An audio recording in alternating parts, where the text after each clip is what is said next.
Alhamdulillah, salatu wassalamu ala rasulillah wa ala alihi wa sahbihi wa man walah. Asyhadu an la ilaha illallah wahdahu la syarikalah wa asyhadu anna muhammadan abduhu wa rasuluh. Qala ta'ala, ya ayyuhalladzina amanu taqullaha haqqa tuqatih wa la tamutunna illa wa antum muslimun. Ya ayyuhan nasu taqu rabbakumul ladzi khalaqakum min nafsin wahidah wa khalaqa minha zawjaha وبث منهما رجالا كثيرا ونساء واتقوا الله الذي تساءلون به والأرحام إن الله كان عليكم رقيبا وقال رسول الله صلى الله عليه وعلى آله وسلم اتق الله حيثما كنت وأتبع السيئة الحسنة تمحوها وخالق الناس بخلق حسن. Jemaah kaum muslimin rahimani wa rahimakumullah, sidang salat maghrib dan isya yang mudah-mudahan dirahmati oleh Allah Subhanahu wa taala. Alhamdulillah, pada kesempatan malam hari yang berbahagia ini Allah Subhanahu wa taala kumpulkan kita semua di masjid atau di mushola yang kita sama-sama cintai ini. Mudah-mudahan kita diistiqomahkan oleh Allah Subhanahu wa taala dalam perkara-perkara kebaikan seperti ini.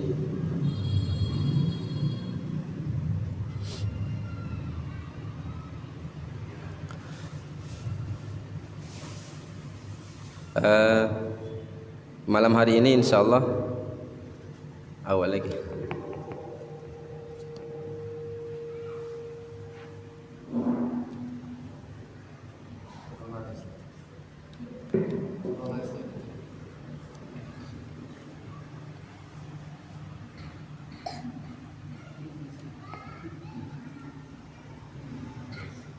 kira apa ya kira tadi oke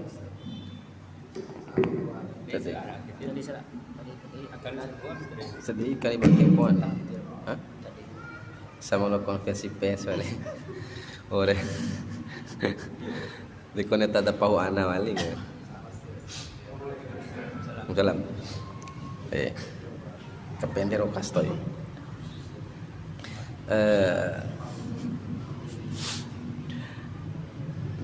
dese lalo ke ya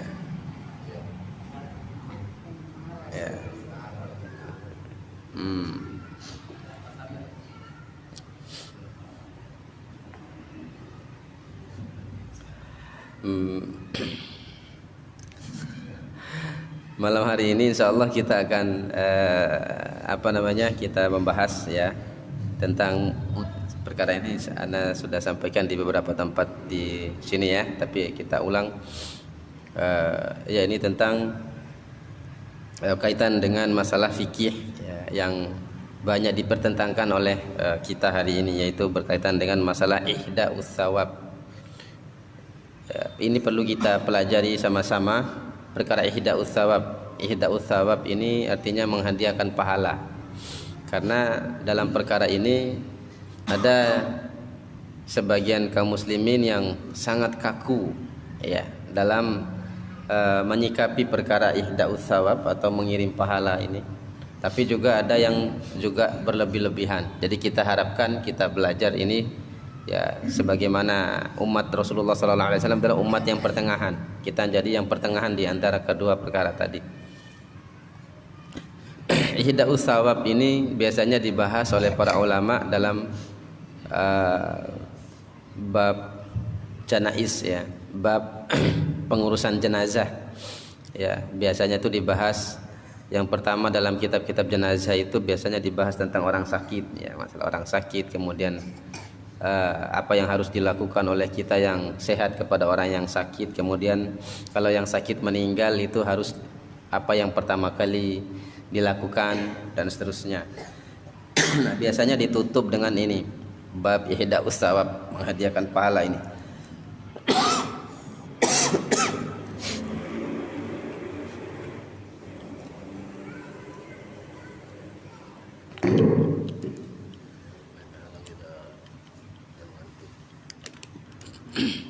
Witawa bisa di sini di Tila Witawa Toibul Ilin.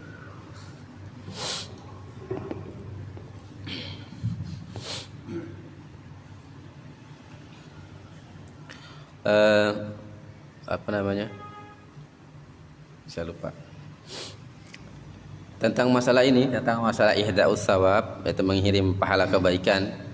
Ya. Para ulama rahimahumullah yaitu menjelaskan, dan banyak di antara para ulama, yang di antara jumhur ulama yang meyakini bahwasanya ihda'us sawab itu ada atau sampai. Jadi kita yang masih hidup ini bisa kita mengirimkan kebaikan, pahala kebaikan untuk orang yang sudah meninggal di antara kita, baik di antara orang tua kita mungkin, atau saudara kita, atau siapa saja yang kita inginkan, yang kita cintai orang-orang itu. Maka dalam sebagian perkara kita bisa mendatangkan kebaikan itu. Yang disepakati adalah doa. Doa sudah sepakat ya. Doa kita semua sepakat ya, bahwasanya doa itu sampai dan bermanfaat ya untuk orang yang sudah meninggal. Jadi doa kita itu adalah sampai. Berdasarkan sabda Nabi sallallahu alaihi wasallam, idza matal insan in qata'a amaluhu illa min thalathin. Waalaikumsalam warahmatullahi wabarakatuh. Apabila seorang meninggal maka putus seluruh amalnya ya, kecuali 3 ya, yaitu yang pertama shadaqatun jariyah, yang kedua ilmin yantafa'u bihi ya, yang ketiga adalah awaladun solih yad'ulah, yang ketiga adalah anak-anak soleh yang mendoakannya. Ini menunjukkan doa itu sampai kepada orang yang sudah meninggal.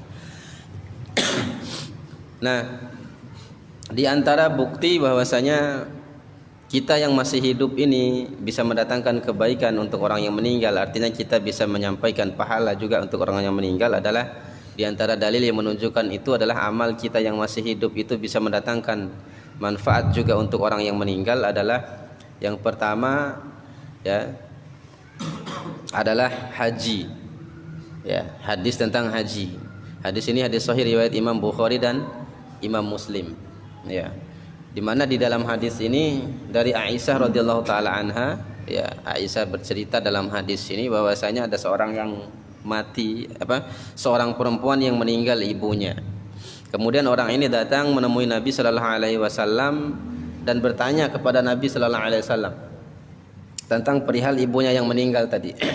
Orang ini mengatakan kepada Nabi, ya Rasulullah, inna ummi nadarat an tahujja falam tahujja hatta matat. Afa haji anha. Ya Rasulullah, ibu saya meninggal. Kemudian sebetulnya dia semasa hidupnya punya nazar atau punya keinginan untuk haji, tapi qadarullah, atas kehendak Allah Subhanahu wa taala belum sempat naik haji, keburu meninggal. Afa haji anha, bolehkah saya haji untuk ibu saya? Kata wanita ini, wanita datang bertemu Nabi, tanya. Maka Nabi mengatakan haji anha. Naam, haji anha. Boleh, hajilah untuk orang tuamu. Ya, hajikan orang tuamu itu. Nah, ini menunjukkan amal yang orang hidup itu bisa. Ya, sebab kalau tidak bisa maka tidak mungkin Nabi sallallahu alaihi wasallam menyuruh perempuan ini untuk menghajikan orang tuanya. Kalau dalam bahasa fikihnya ini namanya badal haji, ya, badal haji. Kalau bahasa Bojo, bahasa kita adalah ampa masa haji, ya, ampa masa haji. Seluruh ulama sepakat. Yang beda pendapat ulama tentang perkara ini adalah cuman daumah haji nih Pak. Apakah yang dia menghajikan ini harus haji dulu sendiri, atau syaratnya harus sudah haji, atau tidak perlu? Ini aja yang diperdebatkan. Kalau menurut jumhur ulama, syaratnya harus haji dulu. Jadi orang yang menghajikan itu sudah haji maksudnya. Tapi sebagian ulama seperti madhab Zahiri ya, mengatakan bahwasanya tidak perlu haji dulu. Sebab dalam hadis tadi Nabi tidak menanyakan perempuan itu, tidak mensyaratkan kepada perempuan itu kamu haji dulu baru hajikan orang tuamu, enggak. Ini pendapat sebagian ulama seperti itu. Ini saja yang diperselisihkan. Nah, ini menunjukkan apa? Amal orang hidup pada amal-amal tertentu yang ditujukan oleh dalil maka dia sampai. Ya. Kemudian yang kedua adalah kaitannya dengan amal yang kedua adalah hadis kaitan dengan puasa. Ya, hadis kaitan dengan puasa. Sama hadis ini dari Aisyah radhiyallahu taala anha, riwayat Imam Muslim. Dalam hadis Nabi sallallahu alaihi wasallam, dalam hadis ini Aisyah radhiyallahu taala anha mengatakan ada seorang perempuan juga sama kasusnya. Jadi ada seorang perempuan datang menemui Nabi sallallahu alaihi menemui Aisyah bertanya tentang ibunya yang meninggal. Yaitu ibunya ini meninggal dan punya utang puasa. Jadi masih ada puasa yang dia belum tunaikan orang tuanya nih, tapi keburu meninggal. Maka ketika mendengar pertanyaan ini, Aisyah mengatakan bahwasanya dia juga pernah mendengar sabda Nabi sallallahu alaihi wasallam. Kemudian Aisyah mengatakan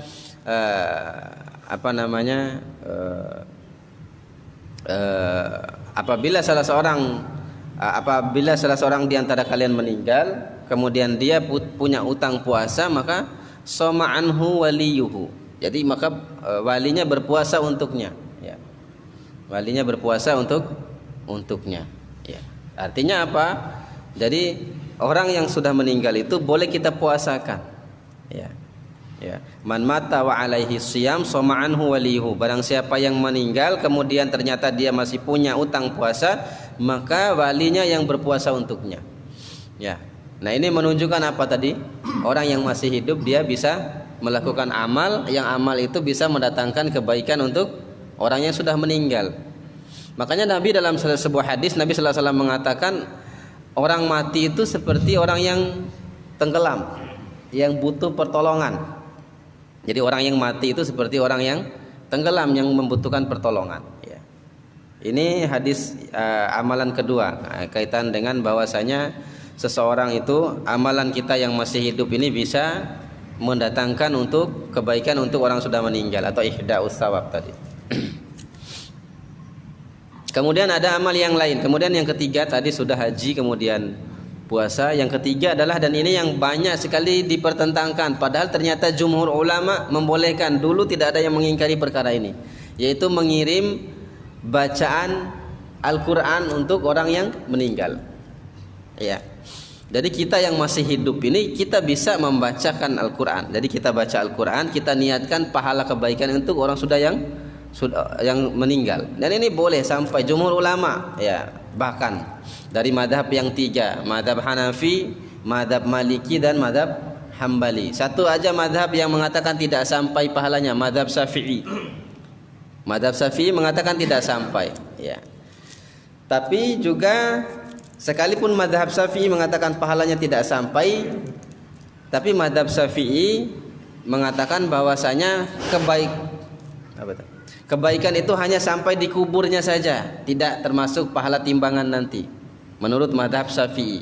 Jadi artinya apa? Ketika kita membacakan Al-Quran, jadi orang kita baca Al-Quran dan kita niatkan untuk orang yang meninggal, itu akan meringankan urusannya di kuburan.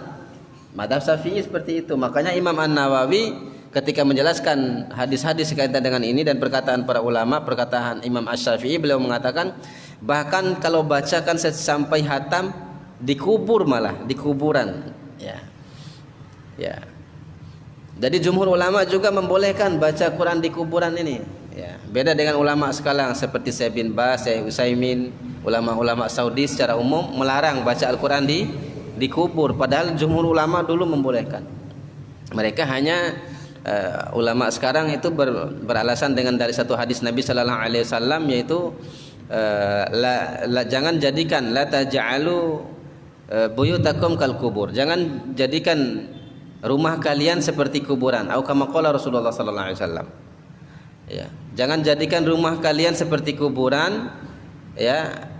Maka rumah yang di dalamnya dibacakan Al-Baqarah, setan akan lari darinya.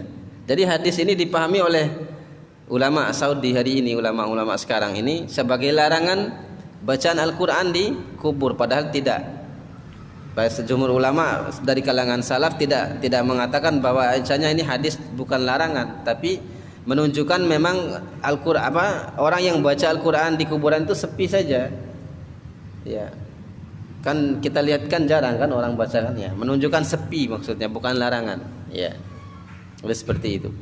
Kita kembali. Jadi kita yang masih hidup ini bisa kita beramal, membaca Al-Quran untuk orang yang sudah meninggal, kita niatkan pahalakan kebaikannya. Di antara hadis yang digunakan adalah sebagaimana yang disebutkan oleh dalam kitab Fathul Bari Syarah Sahih Bukhari, ya. Disebutkan dalam kitab itu ada beberapa hadis yang berkaitan dengan masalah ini. Di antaranya hadis Abdullah bin Umar. Hadis Abdullah bin Umar radhiyallahu taala anhu. Ya, Ibnu Hajar Al-Asqalani menyebutkan hadis ini. Yaitu dalam hadis itu riwayat Imam At-Tabrani. Ya, dalam hadis itu disebutkan bahwasanya Abdullah bin Umar pernah berwasiat kepada keluarganya, kalau saya meninggal, kata Abdullah bin Umar, maka lakukanlah sebagaimana Rasulullah SAW mewasiatkan kepadaku. Kemudian beliau membaca wasiat itu. Ya, beliau mengatakan, idza mata ahadukum fala tahbisuhu fa asra'u lahu ila qabrihi. Apabila salah seorang di antara kalian meninggal, ya, apabila salah seorang di antara kalian meninggal, jangan ditahan mayatnya. Ain paangena edengena ke. Segera urus mayat itu, mandikan, kafankan, kuburkan, salatkan, kuburkan. Fa asra'u lahu ila qabrihi. Jadi segerakan urus mayat itu sampai di kuburan, sampai dikuburkan.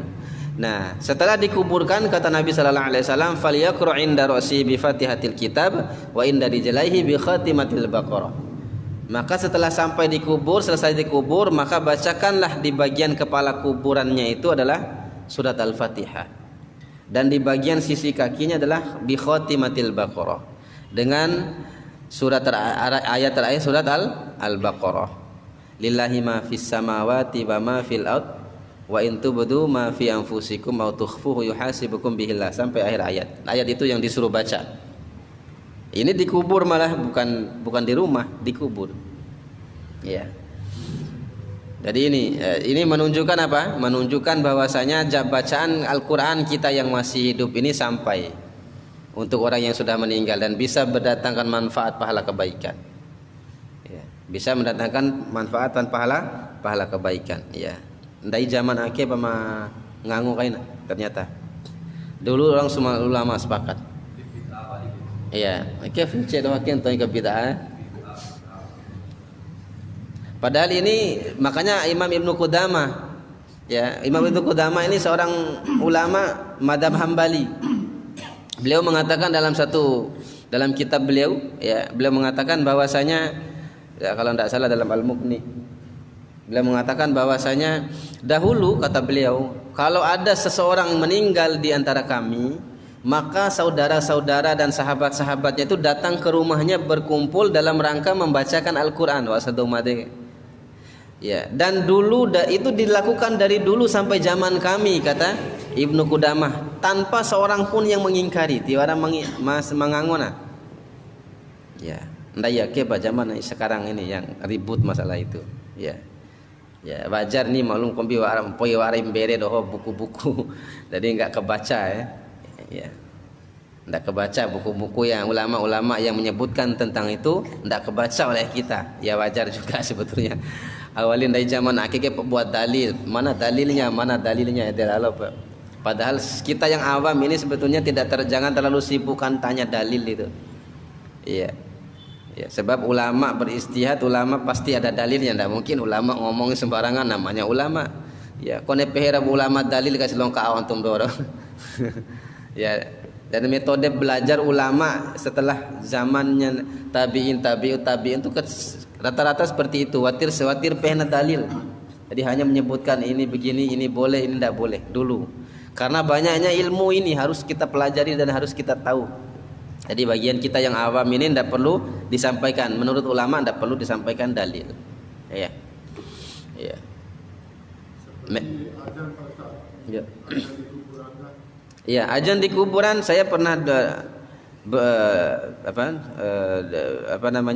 memang sebagian ulama beda pendapat, ya. Ulama sebagian melarang. Yang melarang ini mengatakan azan itu alasannya untuk memanggil orang sholat. Tapi sebagian ulama membolehkan, sebagaimana disebutkan oleh Syekh Ahmad Ali Al-Mukrimi Asy-Syafi'i hafizahullah, beliau masih hidup. Saya punya grup WA dengan beliau ini. Jadi teman-teman di Indonesia juga tanya di grup itu. Kami di Indonesia ini banyak, kalau di sebagian tempat kalau ada orang meninggal dibaca di azan di kuburan. Bagaimana menurut pendapat Syekh? Kata beliau, yazuzu ba'dul ulama. Beliau mengatakan seperti itu. Sebagian ulama membolehkan. Alasannya kenapa? Karena azan itu tidak hanya untuk panggilan sholat. Ya. Karena di dalam hadis Nabi banyak ya, seperti untuk mengusir setan ya. Kalau ada kita takut di rumah, azan saja ya, setan lari dari suara azan. Begitu juga di para ulama, diriwayatkan oleh para ulama ketika kaum muslimin di dalam di tengah laut dalam keadaan genting naik berlomba, azan pada saat itu mereka ya, dalam rangka itu melakukan, kan ini kan laut itu kan ciptaan Allah. Mudah-mudahan dengan azan itu laut itu menjadi tenang kembali ya, tidak bergelombang lagi. Makanya para ulama dulu gitu ya sudah. Jadi seperti itu. Ini masalah ijtihadi. Kalau ana pribadi, kalau ada yang azan, kalau tidak azan jangan paksakan suruh azan. Ya, karena ini ada khilaf di kalangan ulama. Memang kalau kita ikut dari riwayat Rasulullah secara plek 100% tidak ada yang azan, baik Nabi maupun para sahabat. Tapi ini lahir dari ijtihad, termasuk dalilnya tadi juga ya, seperti talqin juga ya, talqin. Kan dalam hadis Nabi sallallahu alaihi wasallam pernah menyebutkan talqin kepada orang yang meninggal. Jadi orang yang sudah dikubur di talqin ini, bukan orang yang masih hidup. Ya, ucapkan asyhadu alla ilaha illallah wa asyhadu anna muhammadar rasulullah. Ya, dikubur, maka di azan itu juga karena ada kalimat thayyibah tadi kan, Allahu akbar kan ada, asyhadu alla ilaha illallah ada kan, asyhadu anna muhammadar rasulullah ada juga. Nah, maka sebagian ulama berpendapat boleh. Tapi sebaiknya makanya tidak boleh ribut kita ini. Ya, makanya penting dari tanah awan kia waras itu azan, keluarga azan serahkan, biar jangan diganggu azan itu. Iya, surayna jogen petara dere jogere kita kan sore lalu hantak lei lalu siare hantak kalosa lalu. Ya. Karena menyelisihi, jelas menyelisihi. Kalau toh ada yang tidak azan ya juga jangan disalahkan. Itu sih maksudnya. Jangan disalahkan karena memang tidak ada petunjuk langsung dari Nabi azan. Dan ini adalah ikhtilaf. Kita kembali ke tadi ya, yaitu bacaan Al-Qur'an untuk mayit itu sampai. Jadi kita ketika ada orang tua kita atau saudara kita ya, selain doa tentunya kita bacakan Al-Qur'an, dan itu sampai pahala itu menurut jumhur ulama. Ada kisah yang menarik dari seorang ulama besar, Imam Ahmad bin Hanbal. Imam Ahmad memang pertama mengingkari ini masalah baca Qur'an utamade, apalagi dikubur. Dalam sebuah riwayat disebutkan Imam Ahmad bin Hanbal memiliki sahabat juga, sahabat sama-sama perawi hadis, namanya Muhammad bin Qudamah al-Maqdisi. Jadi keduanya ini ketika duduk ngobrol, tiba-tiba ada tetangga mereka ini yang meninggal. Dusiwe, orang perempuan meninggal ini, dalam riwayat disebutkan ya, seperti itu. Nah, karena ada tetangga meninggal, sudah diselesai semua diurus jenazahnya, yang nggak enak juga mereka ini akhirnya mereka juga ikut ke kuburan ngantar ya. Nah, selesai dikuburkan perempuan ini, ada seorang laki-laki buta datang, berarti kone nggak takbir usianya langsung doa terade baca ya kalau ala ketika dikubur itu langsung dia baca Al-Qur'an. Imam Ahmad yang ada di situ ingkar, dia ya hada ya, aku Rabi mengumumkan ini bid'ah, inilah bid'ah itu kata Imam Ahmad. Akhirnya Imam Ahmad pergi, dia tinggalkan orang yang baca Quran tadi, dikubur tadi, setelah selesai meninggal tadi. Akhirnya Muhammad bin Qudamah al-Maqdisi sama-sama sahabat Nabi, seorang ahli hadis, sahabatnya Imam Ahmad, keluar nyusul. Loh, kenapa Syekh, engkau sikapmu seperti itu, kenapa? Tiba-tiba engkau tinggalkan orang yang di sana di kuburan, Anda pergi dan Anda mengatakan bid'ah. Kalau Anda begitu? Ya karena saya tidak pernah dengar hadis itu, kata Imam Ahmad. Akhirnya Muhammad bin Qudamah al-Maqdisi al-Jauhari ini menyebutkan satu hadis tadi, riwayat Umar tadi yang saya baca tadi. Ya, akhirnya singkat cerita Imam Ahmad bin Hanbal menyuruh sahabatnya Muhammad bin Qudamah al-Maqdisi ini, kalau begitu kembalilah ke kuburan tadi, suruh si buta melanjutkan bacaan Al-Qur'annya. Ya. Suruh si buta melanjutkan bacaan Al-Qur'annya. Ya, ini menunjukkan apa tadi? Bacaan sampai. Ini menurut Imam Ahmad. Makanya Imam Ahmad dalam riwayat disebutkan ketika murid-muridnya bertanya, "Auli karawi lau de kam dodo deradega." Kalau kami berziarah kubur itu apa yang harus kami lakukan? Kata murid Imam Ahmad menjawab, masuk ke kubur, ucapkan salam, ya, dan bacakan surat-surat pendek, niatkan kebaikannya untuk seluruh penghuni kubur. Senang mereka itu, akan senang. Jadi dengan bacaan Al-Quran itu, para penghuni kubur itu akan senang, karena memang mereka ndak istirahat mereka di sana tuh, ya mereka hidup juga seperti kita ini. Dua saja keadaan mereka, nikmat kubur atau siksa kubur, itu saja. Nah, ketika kita yang masih hidup ini membacakan Al-Quran ini, kita sampaikan pahala, meniatkan untuk mereka, maka kebaikan itu sampai. Paling tidak dijeda dulu hukuman mereka ini. Makanya dalam sebuah kisah disebutkan ada seorang perempuan yang meninggal anak perempuannya. Jadi ada ibu meninggal anak perempuannya. Nah, ibunya ini mimpi ketemu dengan anaknya, ya. Mimpi ketemu dengan anaknya. Jangan heran antum ya, ruh kita yang masih hidup ini bisa bertemu dengan ruh orang yang sudah meninggal lewat mimpi itu.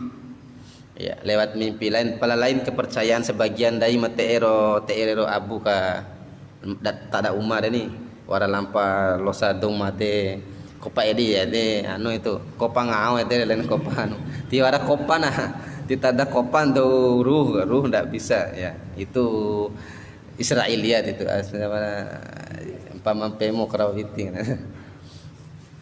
bisa bertemu ruh kita, salah satunya lewat mimpi. Selama sebelum tidur kita jaga adabnya, ya kita doa sebelum tidur. Nah, itu bisa dipastikan betul bertemu ruh itu, Nah, dalam kisahnya wanita ini bercerita datang menemui seorang laki-laki, datang mencari seorang laki-laki yang si fulan, namanya si fulan.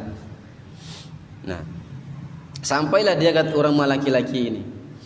Laki-laki ini tidak kenal orang perempuan ini loh, kenapa tumben datang cari saya. Akhirnya si ibu ini bercerita, saya punya anak yang meninggal, ya, anak perempuan.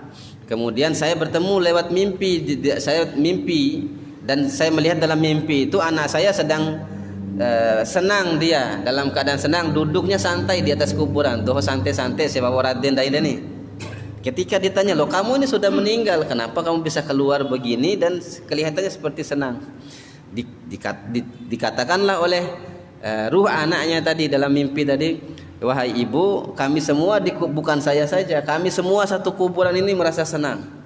Sebab di kubur sebelah saya ini ada seorang laki-laki yang dia meninggal ibunya, rutin dia datang bacakan setiap pekan itu dia datangkan Al-Quran di kuburan ibunya, dan dia juga meniatkan pahala itu untuk kami semua pun senang.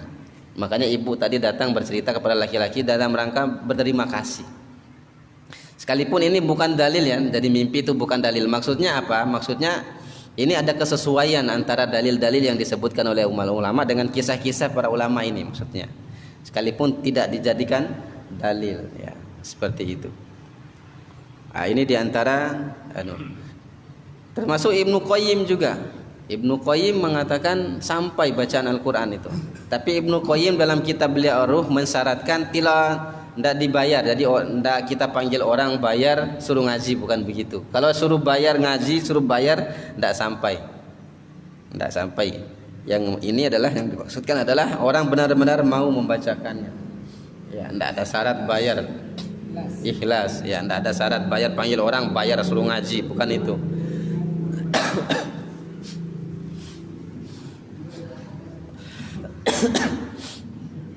Nah, jadi ini ya, sekali lagi ya.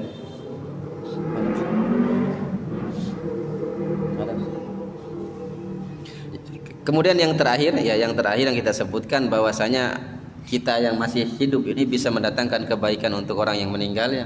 Di antaranya yang terakhir adalah tentang sedekah. Jadi sedekah kita yang masih hidup ini bisa sampai, manfaatnya bisa sampai untuk orang yang meninggal, pahala kebaikannya itu sampai untuk kepada orang yang meninggal. Ini berdasarkan hadis Nabi sallallahu alaihi wasallam. Hadis ini riwayat Imam An-Nasa'i dan dihasankan oleh Syekh Albani. Syekh Albani mengatakan hadis ini hasan. Yaitu ada seorang laki-laki datang menemui Rasulullah, dia bertanya, "Ya Rasulullah, inna ummi matat, afa atasaddaqu anha?" Ya Rasulullah, ibu saya meninggal, bolehkah saya sedekah untuk ibu saya yang meninggal ini atas nama ibu saya? Maka Nabi mengatakan na'am, boleh, kata Nabi sallallahu alaihi wasallam. Kemudian setelah itu laki-laki ini tanya lagi, "Ya Rasulullah, ayu shadaqatu afdal?" Ya Rasulullah, kalau begitu sedekah apa yang paling bagus yang saya keluarkan untuk ibu saya ini? Kata Rasulullah sallallahu alaihi wasallam, "Saqiyul ma." Sedekah air minum. Sedekah air minum. Kenapa air minum kira-kira? Kenapa kira-kira air minum? Ya, karena zaman itu mahal air, Pak. Lain punendai zaman ake 2000 sudah dapat gampang, bahkan orang di acara-acara banyak buang-buang air ya. Di orang minta konggori raun dai oi nonore orang paki-paki. Beda di zaman Rasulullah. Di zaman itu air itu harganya luar biasa. Air adalah kehidupan ya. Karena sulit air itu. Makanya dulu hampir orang kaum muslim, seluruh kaum muslimin dulu hampir mati ketika seorang Yahudi menguasai satu sumur itu. Tikonembe nekonestoi itu orang muslim ya. Akhirnya datang Utsman bin Affan, keluarkan semua hartanya, bayar sumur itu. Dibayar, disuruh minum gratis. Nah, kata para ulama, kalau sedekah air minum boleh, maka makanan juga boleh. Sama apa nih? Justru hari ini justru yang lebih menghidupkan manusia itu makanan, bukan sekadar minum. Kalau minum gampang, orang datang tinggal teh asal lalu anu sigire nono loh. Tapi beda dengan makanan, orang harus beli, harus kerja dulu baru dapat makan. Nah, maka kata para ulama di sini hadis minum, dalam hadis ini sebut minum. Maka kalau minum boleh berarti makanan juga boleh. Ya, sedekah makan juga boleh. Ini boleh kita lakukan. Tapi tidak hanya makanan juga atau minuman juga, semua boleh. Uang, ya kita sedekah uang atau kita keluarkan baju, ya sedekah baju, beli baju baru kita kasih orang miskin, kita niatkan pahalanya untuk orang tua itu atas nama orang tua kita, maka boleh. Dan tidak perlu kita sebut itu pehewali keru sedekaru dom tua madan, tidak usah, kasih saja ya. Karena makanya para ulama ya, jumhur ulama mengatakan ketika kita mengeluarkan zakat atau sedekah tidak usah sebut, kasih saja. Ya, khawatir juga akan menyakiti orang yang menerima. Ya, dipori, tidak usah disebut. Ini diantara perkara yang yaitu sedekah, dan sedekah yang paling baik adalah sedekah makan minum. Ya, makanya ada Imam Tawus mengatakan, ya Tawus dalam kitab disebutkan oleh Al-Imam Ahmad bin Hambal dalam kitab bukan Imam Ahmad, Al-Imam Ibnu Qayyim rahimahullah ya, dalam kitab Ar-Ruh beliau menyebutkan perkataan Tawus. Tawus mengatakan innal mauta yuftatinuna fi quburihim sab'an fakanu yustahabu anhu yustahabu ayut'imu anhu tilkal ayam. Jadi orang yang meninggal di antara kaum muslimin, kata Tawus ini generasi tabi'in kalau tidak salah. Jadi orang yang meninggal di antara kaum muslimin itu hari-hari yang paling berat yang mereka jalani adalah hari pertama sampai hari ke-7. Itu hari-hari yang berat itu. Pertama dikubur itu, hari yang paling berat urusannya itu. Fakanu yustahabu ayuti'imu anhu tilkal ayam. Maka orang yang masih hidup di antara kalangan keluarga atau siapa saja dianjurkan untuk mengeluarkan sedekah makanan pada hari-hari yang 7 itu. Ya, dari hari pertama sampai hari ke-7 tadi. Atau apa? Untuk meringankan urusannya tadi. Ya, ini diantara menunjukkan apa? Boleh. Hanya saja yang menjadi masalah, yang dipermasalahkan oleh ulama adalah yang kaitannya dengan makan-makan. Ya, jadi kita buat makanan ya di rumah ahli mayit ya hari pertama atau hari kedua atau hari ketiga ya atau hari ke-7 ya, itu yang dimakruhkan oleh para ulama. Kalau sedekah secara umum boleh maksudnya. Jadi tidak di rumah ini maksudnya. Jadi kita belikan orang ya. Kita kasih, kita bagi-bagi ke orang-orang, kita beli, kita bagikan. Jadi bukan mengundang orang ke rumah terutama pada hari-hari ketiga. Ini yang dipermasalahkan oleh jumhur ulama. Jumhur ulama mengatakan makruh wa haram wa tidak diharamkan, makruh saja. Alasannya adalah mengulang-ulang kesedihan ya, dia alasannya. Ya, makanya mereka berdalil dengan perkataan sahabat, bukan perkataan Nabi juga, perkataan sahabat. Ya. Dalam riwayat disebutkan seorang sahabat, ana lupa namanya. Jadi Nabi itu melarang kita niyahah. Niyahah itu, kalau niyahah versi larangan Nabi itu adalah sedih ya sampai merobek baju ya, mati tika dulu be menjambak rambut, batai weki kemudian nangi kau kena airin, itu niyah, Nabi melarang itu. Nah, maka sahabat mengatakan kuna narol ijtima, ya, kami berpendapat berkumpul-kumpul di rumah ahli mayit, kemudian makan-makan di situ bagian daripada niyah, bagian dari meratapi mayit tadi. Jadi yang mengatakan ini bukan Nabi tapi sahabat, ya. Makanya jumhur ulama mengambil pendapat perkataan sahabat ini, ya, mengambil perkataan sahabat ini karena oleh karena itu dulu, ya, wallahu taala alam, sebagian ulama yang membolehkan, larangannya adalah dulu itu orang, kebiasaan orang di zaman dulu setelah selesai kuburan itu odo mengari rade doh kalang nelara kak si umat doma mate kan, ya, lah minta makanan itu dulu itu asal muasal. Sebagian ulama mengatakan seperti ini, terutama ulama yang membolehkan satu madhab Maliki mengatakan boleh, tidak ada masalah tadi makan tadi ngumpul tadi, ya, menurut madhab Maliki selama yang digunakan itu dari uang orang yang masih hidup, bukan orang yang meninggal. Kalau uang itu dari yang meninggal, ini dilarang, diharamkan, sebab ya, belum dibagi warisnya, tidak diketahui di antara sebagian ahli warisnya ridho dengan itu, makanya tidak boleh. Tapi kalau hartanya dari anak-anaknya yang masih hidup atau siapa saja, istri atau siapa saja yang ingin melaksanakan itu, maka menurut mazhab Maliki boleh, ya, mazhab Maliki boleh, ya. Ya, sekalipun kalau ingin kita keluar dari perbedaan pendapat tadi, ya, yang paling mudah adalah kita beli saja makanan itu. Kita beli, kita bagi-bagi. Itu bila ingin keluar dari perselisihan tadi, ya. Sudah azan, ya. Inilah diantara pembahasan kita, pelajaran kita malam hari ini, ya, yaitu kaitan dengan ihda'us tsawab, mengirimkan pahala untuk orang yang meninggal.